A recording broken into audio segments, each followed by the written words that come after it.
Eichenberg, and I'm the CEO of the Everglades Foundation. Welcome to the 2024 Everglades Scholars and Fellows announcement. It's a very exciting moment for the Everglades Foundation and our science team to announce the awardees of this prestigious ForEverglades Scholars and Fellows. Just a little background on the Everglades Foundation. For 27 years, our commitment to restore and protect America's Everglades has been driven by science.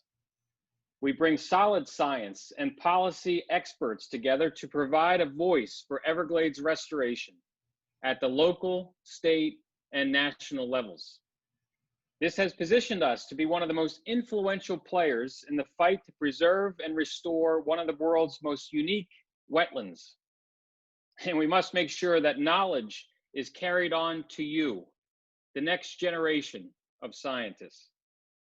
The ForEverglades Fellows and Scholars program started in 2008. Since then, thanks to the generosity of our donors, we have awarded $1.25 million to 72 brilliant ForEverglades Scholars and Fellows. Most of them are now researchers and professors at major governmental agencies or universities. Of those, a total of 41 ForEverglades alumni are from Florida International University. The Everglades Foundation and FIU's Institute of Environment Partnership not only funds these scholarships, but also a variety of programs to train graduate students, conduct leading science to inform policy and management decisions, and engage and inform the public on protecting and restoring America's Everglades. Through the ForEverglades Fellows and Scholars program, the foundation and our donors are supporting and empowering the future science leaders. One of those leaders, Juliana Corrales. Juliana received the Everglades Foundation Fellowship back in 2012. I might add, my first year with the Everglades Foundation. Now she is a leading expert in hydrology, working at RTI from Washington, D.C., and traveling the world to share her knowledge. We're very proud of her. She's with us today to share her experience. Welcome, Juliana, and thank you for joining us. I want to also congratulate you on the birth of Victoria, a 3-month-old baby girl. Congratulations. What can you tell the class of 2020-2021 about your experience becoming a ForEverglades Fellow and where it led you? Well, good afternoon, everybody. First of all, I'm so happy to see Melody, you, Eric, and Stefan, and the new faces, of course, of the new fellows. So I'm Juliana Corrales. I'm the lead hydrologist in RTI International base in Washington, D.C. And since the fellowship helped me to focus entirely on my PhD, on my research. And that was a huge help for me. I did my dissertation, my PhD in 4 years, below average. Normally it will take 6-7 years for other students. But because I have the opportunity with the fellowship to entirely focus on my fellowship, on my research, I was able to finish it quicker. And I also have the opportunity to be guided and mentored by the team of scientists of the foundation. Melody was part of my committee of the dissertation, so she helped me throughout my dissertation with the article, with the journals to help me prepare for my defense, and also some of the classes that I took. She was always there for me, and also the other team of scientists, because I know that since I left, I know that the foundation has grown his team, and now they have economists, they have other hydrologists, ecologists. So I was able to work with this interdisciplinary group of people, and I was very lucky to be able to be submerged on that.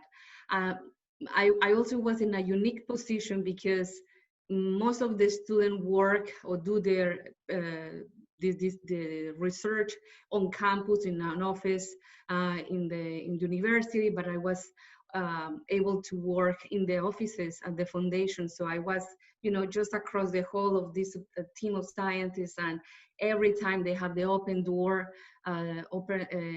for me if I have questions or if I have any doubts in my, or anything related to my research, and not only on related to my research, but also for my professional development. So it was an honor for me to receive this scholarship. And it has helped me, it has led me here to, first of all, I obtained my first job here in Washington in the Inter-American Development Bank. And as I mentioned, like the fellowship, it will help you not only to, to gain the skills that you need for your research, but also the skills that you need in the near and in the long future for your when your career, when you start working in this environment. I remember that when I started at the foundation, I was very introvert and I was very quiet, but through the years, with the help of this team of scientists, the communication skills start to grow, and also the leadership, other skills that you actually need to perform well in your job. Well, thank you for that. And one, it's great to reconnect with you and see you. And we've I've certainly been made aware of the progress you've made since leaving the foundation and furthering your career and establishing yourself in this field. I understand you're traveling prior to COVID, traveling around Latin America, visiting with hydrologists. Speak to some of that experience on the road. Yes. I've been very lucky. Well, first, when I was at the Inter-American Development Bank, I started to travel to especially Latin America to meet with the governments, local agencies, water resources agencies, to help them, first of all, to put in place water resources management plans. That was my main activity there. And then when I joined the RTI International, I was able to work more, not as the project manager, but more on the technical team, and to put in practice all those skills that I gained through the foundation and also through the university.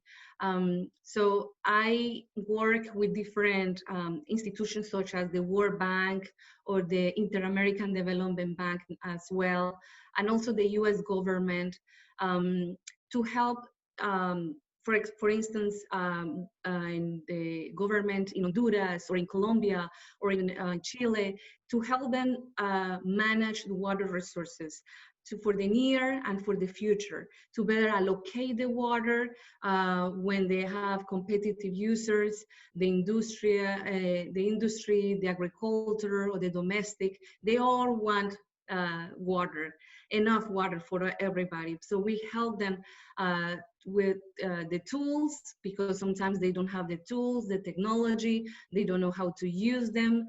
So we help them to gain experience through a different set of tools that can help them to allocate the water and also have plans for the future. Let me finally ask you, based on the experience of visiting with foreign governments and seeing the challenges that they're facing, you might have learned something during that time or during those interactions. What advice could you give to us who are in the daily grind to restore the Everglades, based on what you've learned in your overseas travel and the knowledge that you continue to grow? I think perseverance. Everybody, there are so many political interest, and you just need to be perseverance on the things that you really believe.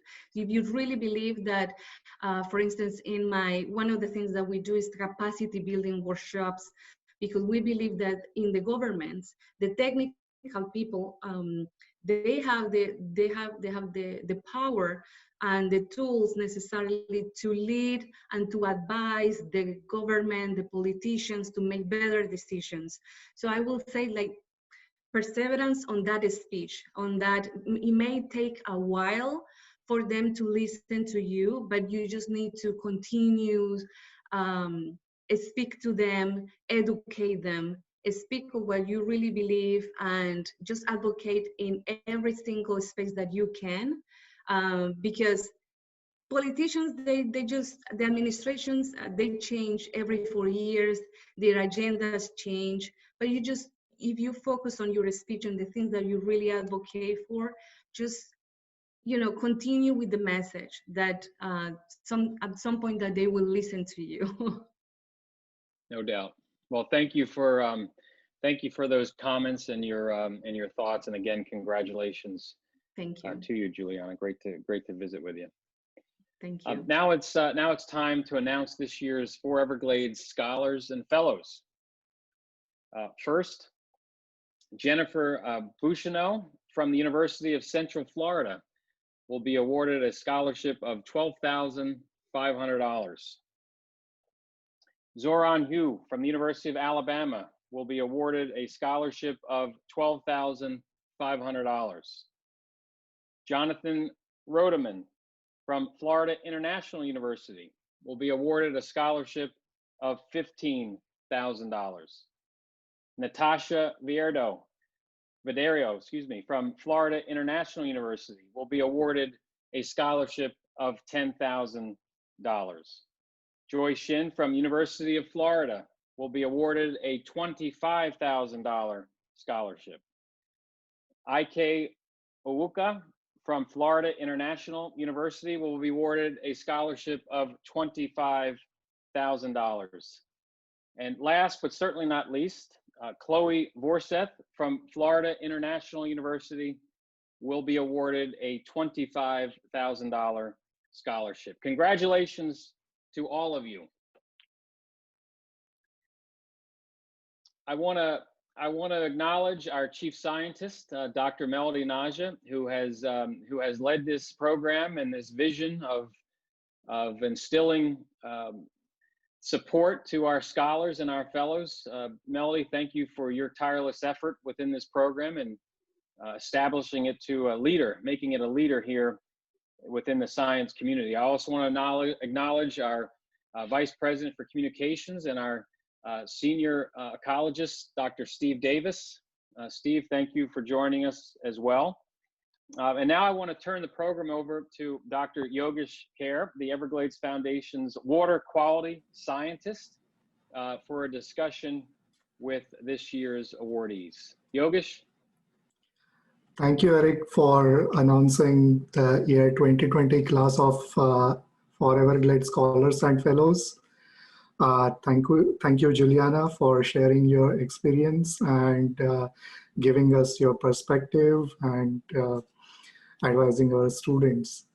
I'm really excited to interact with you all, especially with the new scholars and fellows who were in touch with me indirectly through emails during their application process. Congratulations all. You should be proud of yourself for being a ForEverglades scholar or a fellow. So let's start this interaction. Jennifer,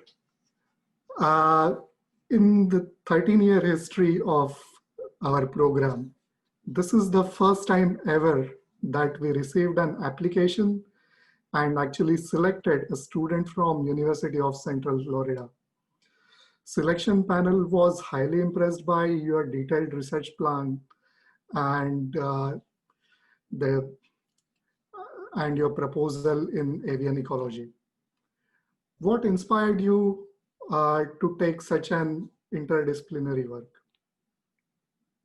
So if y'all don't know, my name is Jenny Bouchineau. I'm from the University of Central Florida. And what inspired me was an expression, many hands make light work. And I saw this in practice with many entities, but none more than the Audubon Center for Birds of Prey, which is a raptor rehabilitation center here in Central Florida. We take in injured raptors from the wild. We try to get them better and get them back out. And while those vet techs initially take them in, there's more to raptor conservation than medicine. Beyond that, you need people who specialize in fundraising and education, and on the flip side, husbandry and outreach. All of those professions coalescing to the same common raptor conservation goal is inspiring. And it motivated me to create a project that encompassed that same mechanism of many hands. I don't think there is a single individual yet that can quantify methylmercury in the endangered Florida Everglades snail kite and also in their environment, offspring, prey, while refining a mathematical model. But that is made possible with the group that got me to where I am and encouraged me to apply for the scholarship. And it will now be possible due to this scholarship, such as Avian Research Conservation Institute's Dr. Ken Meyer, to my primary investigator, Dr. Goolsby, to my favorite chemist, Dr. Beasley, and my modeling professor, Dr. Hararuk, and more. The coalescing of multiple professions is what makes unique projects work. And the outcomes of this project wouldn't be possible otherwise.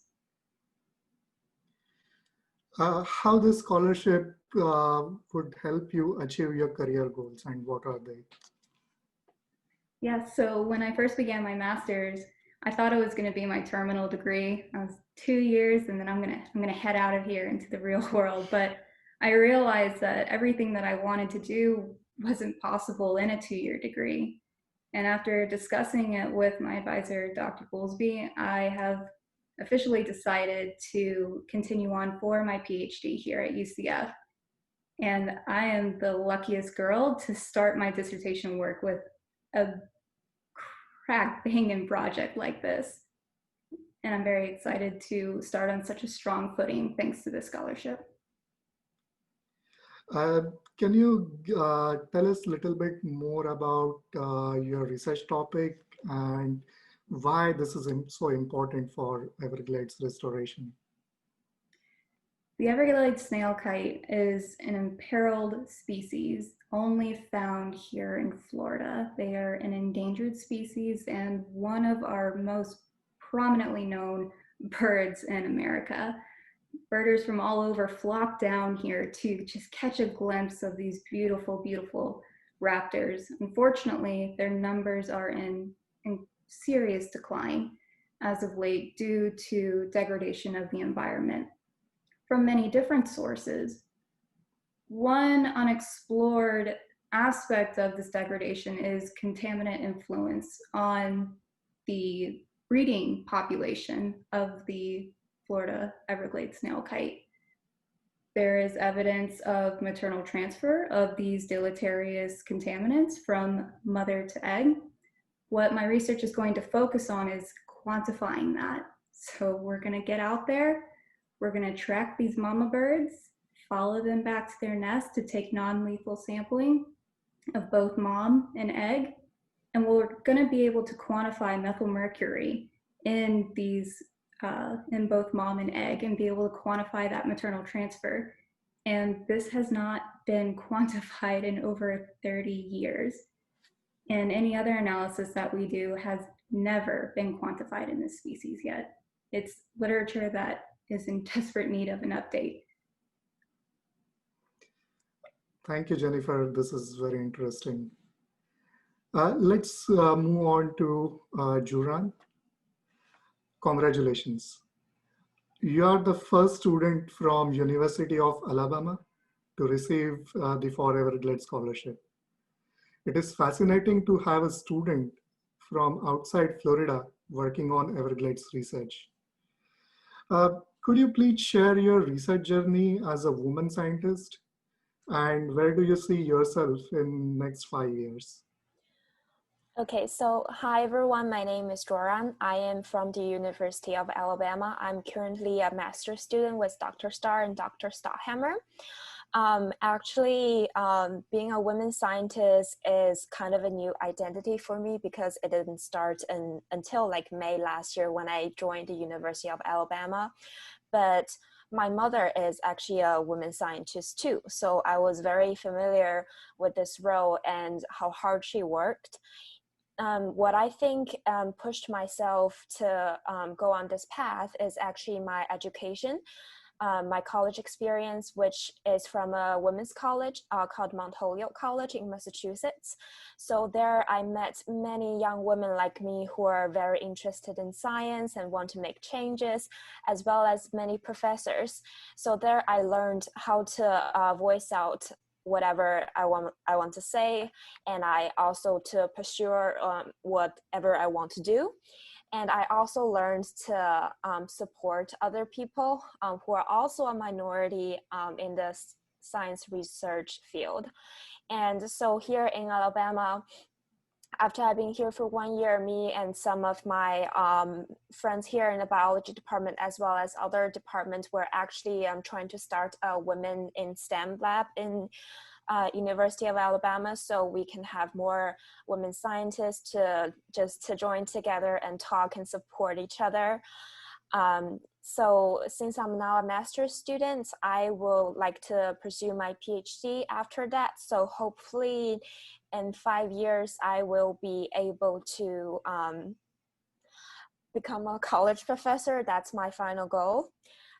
Because previously I've worked as an environmental arts specialist at the summer camp for girls, and I've also worked as a research assistant, which leads volunteer groups in city parks. And I feel like I really like planting those little seeds in people's mind and help them discover their passion about the environment, about science. So that's what I would like to do in the future. Thank you. Great. How do you think this award will help advance your work and our understanding about the Everglades? Yeah, so my research is on methane emission from the Everglades. Methane is a very well-known greenhouse gas. However, more of the past research has been focused on carbon dioxide. That's worldwide and also in the Everglades. However, methane is actually more potent, and wetlands serves as the largest natural source of methane. So to really understand how the Everglades is contributing to the methane budget is very important, because therefore it will help us to estimate the global methane budget more accurately. Moreover, because of the comprehensive Everglades restoration plan, there's restored sheet flows, and it will be interesting to see how the restored sheet flows will impact methane emission. So this scholarship will actually help me to go down to Florida a little bit more, because I haven't had a lot of chances to go on there to visit my site. And I feel like I would have a much better understanding of what I'm doing if I get to do that. And I also wish to tell the local students in Miami, as well as tourists, about how amazing wetlands is as a carbon sink for greenhouse gas, and also as a source, just its general role of what it's doing in the global carbon cycle. I think that will be really interesting. Thank you, Zuran. That's a very important research topic, and I'm very glad that we could help you through this scholarship in conducting that research. Congratulations once again. Next student is Jonathan. Jonathan is one of the 2 scholars working on important research area of the Everglades fish ecology. I know Jonathan is a Miami native, but since then has taken a detour. So my first question to you is, what motivated you to continue your studies, come back to Florida, and how the scholarship will help you getting your PhD? Awesome. Hey guys, I'm Jonathan Rodeman. I'm a PhD student in the Coastal Fisheries Lab at FIU, run by Dr. Jennifer Rehage. And I did my bachelor's at University of Miami in marine science, and was thinking that I wanted to do something in fisheries. I was interested in it, but I didn't want to narrow myself in. So I went up to Northeastern and did a non-thesis based master's. But throughout the entire program, I was just yearning for fishing and fisheries, and South Florida in particular, especially since we have some of the most economically and economically valuable fisheries in the United States down here. So when a position in Dr. Rehage's lab opened up at FIU, looking at the movement and habitat use of these recreational sport fish, I jumped at the opportunity. And another aspect that I really love about Jen's research in the fisheries field is the emphasis she puts on Everglades restoration and conservation. And that's one of the goals of my PhD, to help inform management within the Everglades region of these important resources. So it's this aspect of the PhD that the ForEverglades scholarship will help me in accomplishing. I'm going to actually be studying fine-scale fish movement with the Everglades Foundation scholarship. And broad-scale habitat movement has been well studied in these species such as spotted sea trout and gray snapper outside of Florida. So we have some semblance of what they're doing at this broad scale. But at the fine scale, the meter scale, we don't know what these fish are doing. And it's decision-making at this scale that drives not only individual movement, but population dynamics and ecosystem functioning as a whole. So it's very vital for managers to know what these fish are doing at the meter scale. And so the conservation of fish and fisheries within Florida Bay, which is a $430 million industry a year, really needs to know the fine scale movement of these fish. And becoming a ForEverglades scholar will allow me to provide this type of information to managers while furthering my technological and methodological skills as a fisheries researcher. Thank you, Jonathan. When I was reading your proposal, I was very intrigued by the technological applications that you want to do in your research work. So that was really fascinating. My next question to you is, what did you feel when you learned that you are being selected as a ForEverglades scholar? Well, I was incredibly excited, and to be completely honest, I was relieved too, because becoming a ForEverglades scholar actually allows me to incorporate this fine scale movement of sport fish into my study. I mean, ever since learning about these technological advances, which I'll get into a little bit later, I wanted to investigate how fish responds at this patch scale or this meter scale, because the decisions they make there drive everything, as I was stating before. So some of these technologies that I really want to use are actually new developments within the field of acoustic telemetry. One is YAPS, which is yet another positioning solver, which actually allows us to tag fish with little tags that are about the size of a AAA battery. And when they swim through an array of receivers, we can triangulate their positions and get their real habitat use within that small array. And then mapping habitat at this small of an array is kind of difficult. So we're actually going to be using photomosaic mapping, which is taking overlapping GoPro videos and stitching them together to create an image of the sea floor, which I can then map the seagrass or the bare sediment or other different kinds of habitats that these fish may be using. And then using the fish fine scale movement and that mapping, we can figure out how they're making their decisions at this patch scale. And this is really important to managers. And through the Everglades Scholarship, I'll actually be able to make these techniques a reality. And I'm super grateful for this opportunity. Thank you, Jonathan, for sharing your feelings about this award. Next, we'll go to Natasha. I would like to say the review panel was really impressed by your research proposal on fish ecology, and your selection was unanimous. So congratulations. My first question to you is, what motivated you to select climate change and fisheries as your research topic?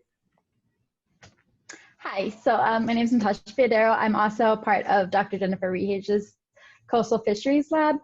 And as an undergrad, I began doing an independent study with her, and that's kind of what got me exposed to fisheries. And as soon as I completed my bachelor's, I was hired on as first a part-time technician and then eventually up to a lab manager. And that gave me the opportunity to get in the field and hone in a number of different sampling techniques, and that's kind of what exposed me to this fish community in Shark River Everglades National Park as part of our long-term ecological monitoring program. And so there is when I realized how that habitat, how Shark River provides freshwater habitat in the dry season when the rest of the marsh habitats are non-available. And these fish are particularly susceptible to changes in sea level rise and salinity, being freshwater fish and that being the only habitat available to them. So they're really kind of pinched into these smaller habitats with years that are very dry or as sea level rise increases. So it really just, I felt kind of bad for them, you know, like, so something's got to be done to maintain this habitat for them. So that's kind of what motivated me to get into that kind of aspect of it. Okay, interesting. My second question to you is how this scholarship will help you in your studies and push you forward to reach your career goals? Yeah, so it was actually through the scholarship that I'm able to purchase these salinity probes, so I can get a better idea of the salinity regime in the dry season and see how far that salinity reaches, and establish that relationship with the movement of these fish. So I'm particularly looking at largemouth bass, which are important recreational fisheries. And I've been tagging them for some years now, so I have some information on their movement, but then I don't have the abiotics to kind of match that. And so basically this allows me to do that, which is totally necessary to establish these habitat suitability models. Then we can then run different scenarios with sea level rise and restoration efforts and see how that habitat's going to change in size.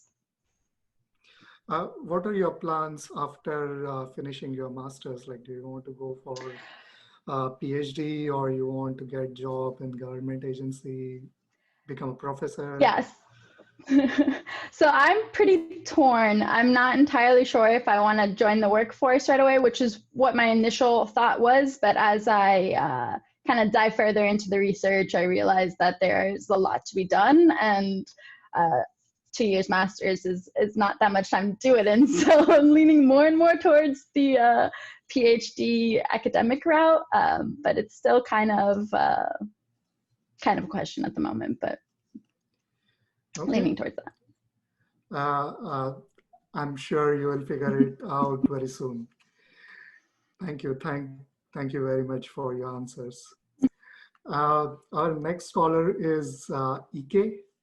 That's right. Is that right? Ike, yes. Ike, sorry. So sediment transport is one of the most notorious research areas in environmental hydraulics. Albert Einstein once forbidden his son, Hans Albert Einstein, from pursuing study in this field because he felt that sediment transport was intractable. And now here we have one of our scholars who is focusing his research on sediment transport and associated phosphorus transport as well. Congratulations, Ike, on tackling such a difficult research area.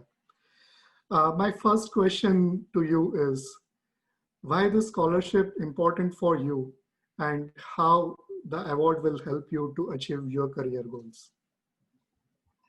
Hello, everyone. My name is Ike Awuka, a PhD candidate at FIU, working with Dr. Ledon Sinto in the freshwater biogeochemistry lab. This scholarship is very important for me, first of all, because it's timely, it's coming at the right time, and it's going to enable me to carry out very important and crucial research in an Everglades canal that is undergoing increased freshwater delivery into the park.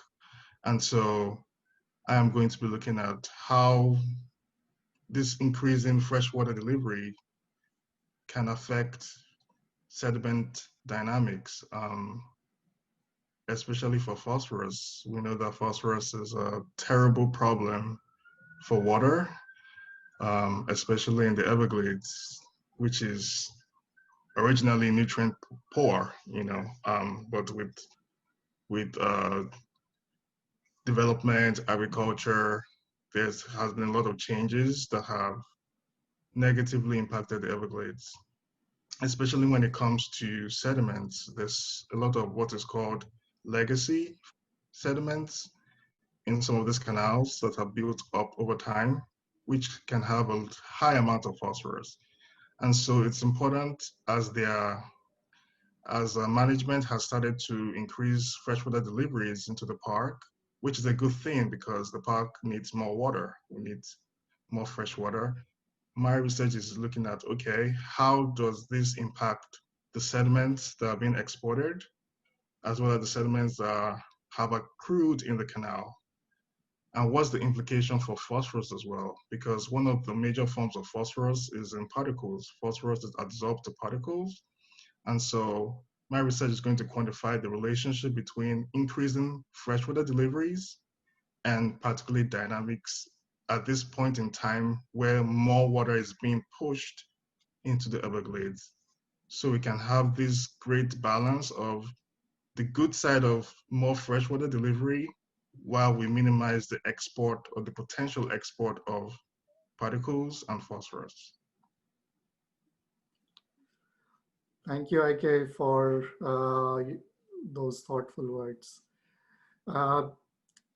What did you feel when you received the great news of being selected for this prestigious award?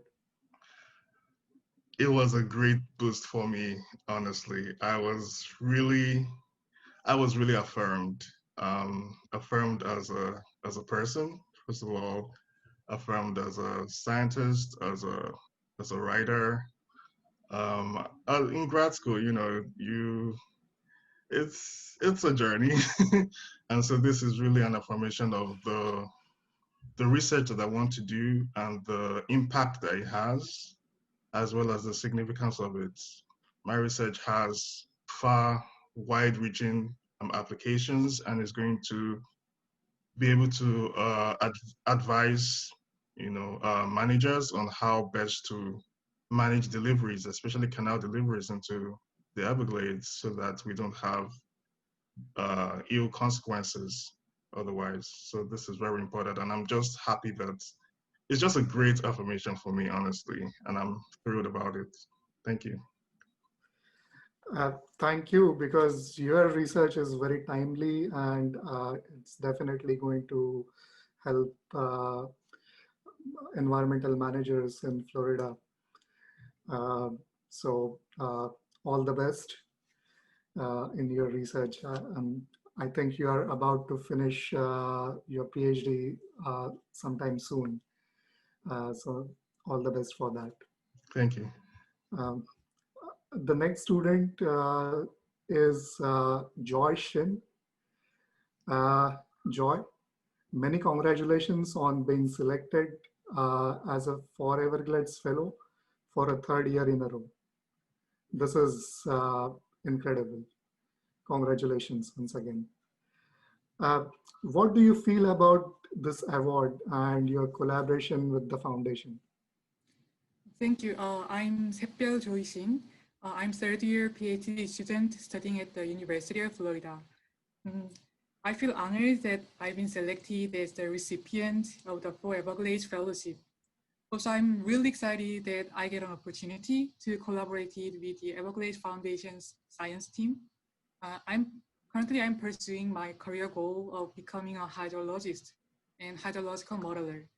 I want to become a professional who can provide valuable insights for water resources and watershed management planning, working at a non-government organization such as the Everglades Foundation. So I believe this great opportunity gives me a chance to broaden my knowledge and expand my perspective and contribute to Everglades research and restoration. Thank you. What motivates you to continue this partnership? Yeah, my research motivation and interest for improved sustainability of watershed systems had lead to applying the ForEverglades scholarship.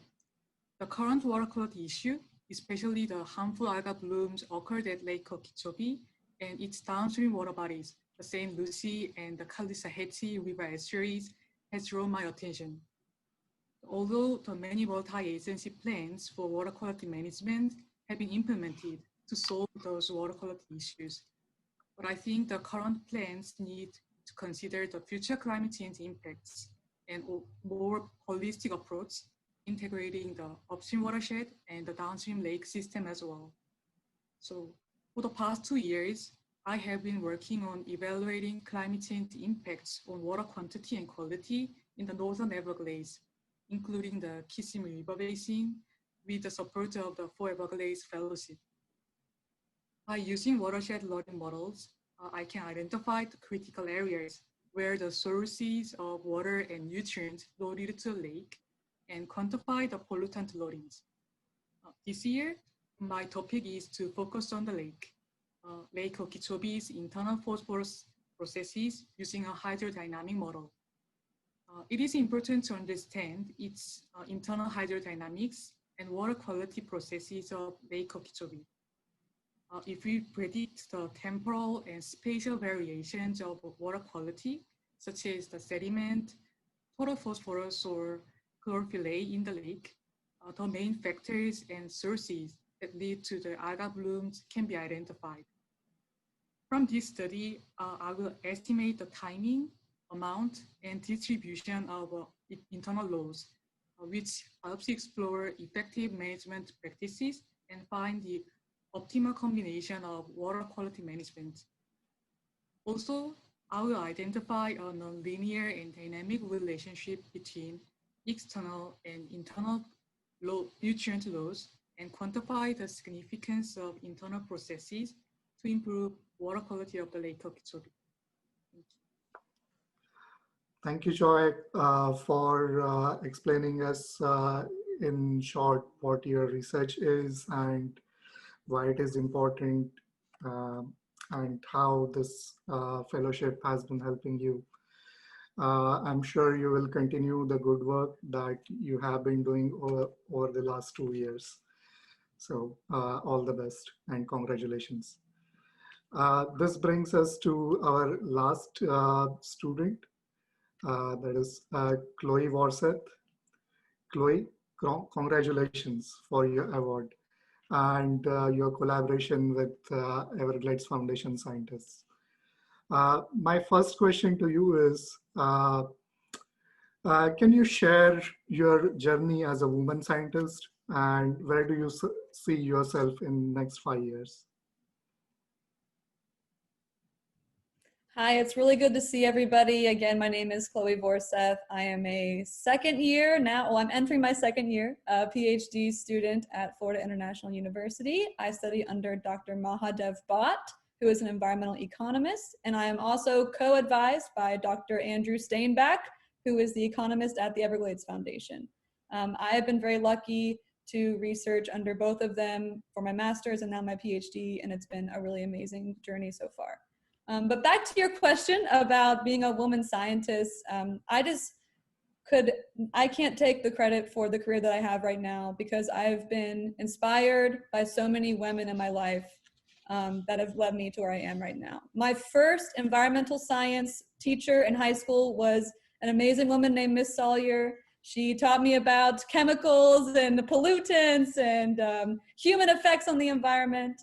And then I went to the University of Kentucky as an environmental science student, where the dean of the college was an amazing forest ecologist named Mary Arthur, who told me and inspired me to go get my master's, who was a really important beacon of mature, amazing leadership in my life. I then came to Miami, where I've met many more amazing female scientists, one of which, Dr. Elizabeth Anderson at FIU, actually told me that I should be in the PhD program. I was talking to her after class one day and I said, I'm kind of thinking about this. I'm really not sure if I want to keep doing this. I'm not sure if I'm good enough as a scientist. And she said, Chloe, you need to do this. You know, she sat me down and she said, this is a really important thing. I think you're ready and you should do this. So now, I mean, at the same time, I was talking and working with people at the Everglades Foundation for my master's. So I have people like Dr. Melody Naha, people like Dr. Rushena Wiederholt, and plenty of great men as well. But, you know, I don't want to discount the men too, but plenty of amazing, strong female scientists, amazing, strong females at the Everglades, from the development team to the research team to the leadership team. So many amazing people work there that have really inspired me.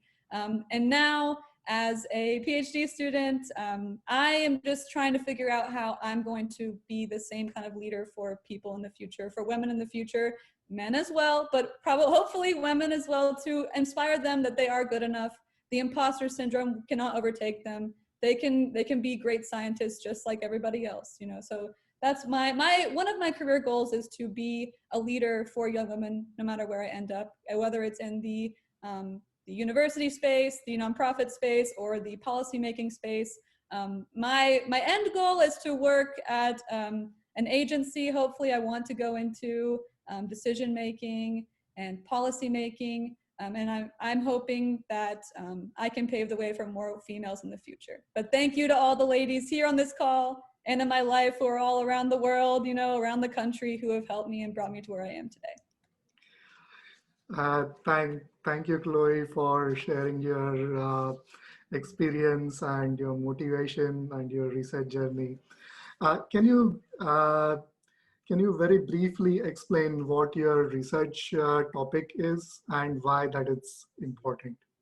So I am researching, I'm an environmental economist. I am researching the recreational value of Lake Okeechobee as a fishery. So I'm interested in figuring out ways to justify restoration and protection of Lake Okeechobee as an ecosystem. And usually politicians and decision makers need a little bit more motivation to protect things such as natural areas. So if we can in some way attach some kind of economic value to an ecosystem, we can justify the preservation and conservation and restoration of that ecosystem. So what my work is focused on is specifically Lake Okeechobee, and will eventually extend to the northern estuaries. Both the Lake Okeechobee and the northern estuaries are fresh and saltwater and estuarine fisheries that are very important and world-renowned for their bass fishing, but also for their sport fishing. So I'm using a survey of Lake Okeechobee and estuary anglers to try to attach some kind of value to the fishery. So that's my research, and it's been really fun so far. I actually have sent out a survey at 4:30. It was an automated send. I'm already getting emails from anglers as we speak. So yeah, so it's been a really fun and interesting journey, and it's cool. Yeah, it's great to work with people. I would thank you, Chloe. I would like to mention that your application was the only application in economics area, and not just this year, but in previous years also. I think that's a very important aspect of Everglades restoration. But unfortunately, or fortunately for you, you can say that, you're the only one who is focusing in that area. So congratulations. So many thanks to everyone for sharing with us your work, your experience, and thank you all for participating today in this quite interesting discussion. I would like to thank Eric, Shannon, Melody, Steve, Begone, and Keely, Catherine from the Everglades Foundation for attending this call. Most importantly, I would like to thank our donors and supporters who have made this program possible. The generous support of our donors is critical to empower the future of future science leaders in the Everglades. Thank you, everyone, and have a great rest of the day. Well, I hope you enjoyed that session as much as I did. I want to thank our 2020, 2021 scholars and fellows for their for their discussion, for their topics, for the work that they're doing. I will say that we work here at the Everglades Foundation each and every day tackling the issues that these students are studying and researching, from algae blooms in Lake Okeechobee and our estuaries, from delivering fresh water through the Everglades and into Everglades National Park, challenges of methane and mercury, and the impacts of climate change. I'm heartened to hear these women and men dedicated to the cause, dedicated to enhancing their own knowledge, and then taking that knowledge and bringing it forward for the next generation. If you would like to support this program, a vital program at the Everglades Foundation, I encourage you to go to evergladesfoundation.org. At the top of our webpage, there's a Give a Gift button. If you click there, we ask that you support and give to this scholarship and fellowship program. It's making a difference. And together, we'll see great change and progress in the years to come. Thank you very much.